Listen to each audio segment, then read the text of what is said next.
That is because last week, Barney went to a block of flats just near the studios here to find the answer to a very difficult question. And that is, how do you blow up a 13-storey, 9,000-tonne building without damaging the houses around it that are just metres away? And the answer is, not very easily.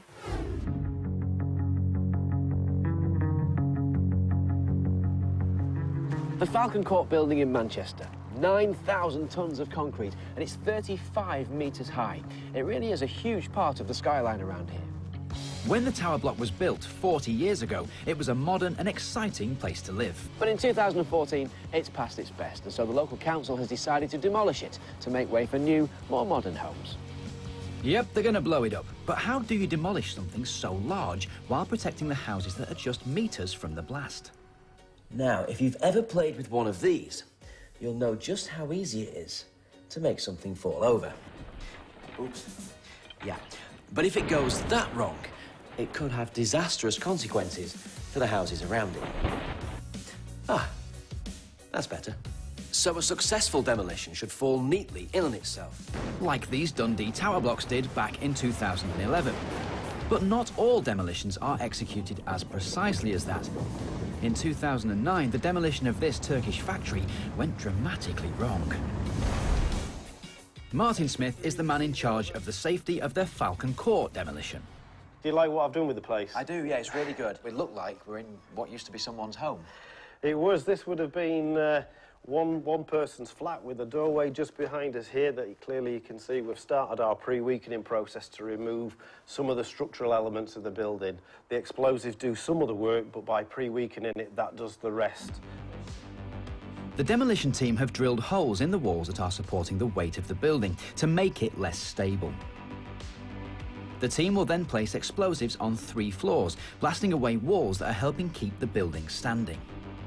The idea being that once they go, the already pre-weakened building should fall in on itself, leaving a neat pile of rubble. It's 3 weeks before demolition day, and the team are about to carry out a test blast on one piece of wall. Well, we'd love to see some explosives going in. Could you do that for us? John is an expert in blasting big buildings. Well, this is the explosive, and it's just filled with PETN. You can see the white powder. What does PETN stand for? Penicillin trinitrate. Did you write that down? We're only going to put 1 lantern per hole. We make the weak spots, and this is just the tool to take it out. It's all yours. By carrying out a test blast, John will be able to see if his plans for the overall demolition are accurate. They look a bit like the sweets that you get at the pick and mix in the cinema, don't they? I wouldn't eat one of those, though. On the demolition day itself, using too little explosive might not topple the tower block. Too much, and it might explode everywhere, causing damage to the surrounding buildings. What do you want to see when we come back into the building? We'll give it 10 minutes after the explosive's gone off to let the proverbial dust settle, but we expect to see sort of a big bag of the concrete, and when we cut it open, there'll be a big section of the wall missing, and the concrete that was there is sat in the bottom of the bag. It's time for us to leave. Let's see if John has got his sums right. Obviously, if you see anything in that period when I'm quiet that may need to stop, shout stop, stop, stop, OK? Are we all ready? Are we good to go? Fire now. Wasn't expecting That was it. That was louder than I expected it to be as well, wasn't it? You didn't give me warning about that one, did you? After a few minutes, it's safe to go back in and have a look. So that wall is effectively gone now, hasn't it? What was there before? So how do you know now how successful the blast was? What we'll do is we'll cut open the geotextile, and then we'll clip open the chain link fence beneath, and hopefully when all the debris spills out onto the floor, which tells us the explosives have done the job exactly as we wanted. So would you call that a successful test? I would call that very successful. 3 weeks on, it's demolition day. The finishing touches are being made to the building while teams from the local council are evacuating the homes of local residents. It's not because the building's going to fall on top of theirs, it's just a precaution, really, to make sure that they're nice and safe and away from the blast zone. But if that building falls down the way it should do, which it will, it's just going to drop. At a safe distance away, there's an excited crowd watching, and I'm being allowed inside the exclusion zone. I'm actually getting really excited. Everyone's starting to move pretty quickly now. I'm with Martin and John, ready for when they push the button to bring the block down. Sentry 9, receive it over. Loud and clear. And it's not just the homes we've got to worry about. We've placed 2 cameras at the base of the building. Let's hope John's got this one right, or they might get crushed.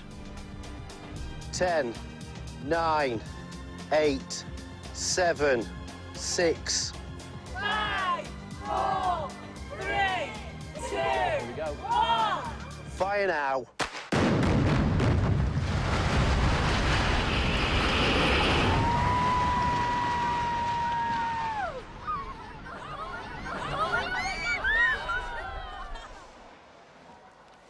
Have you ever seen anything like that? Look at the dust cloud coming over here. Wow, that's incredible. 4 years to build it, 4 seconds to demolish it. You want to see an action replay, don't you? Check this out. Push the button.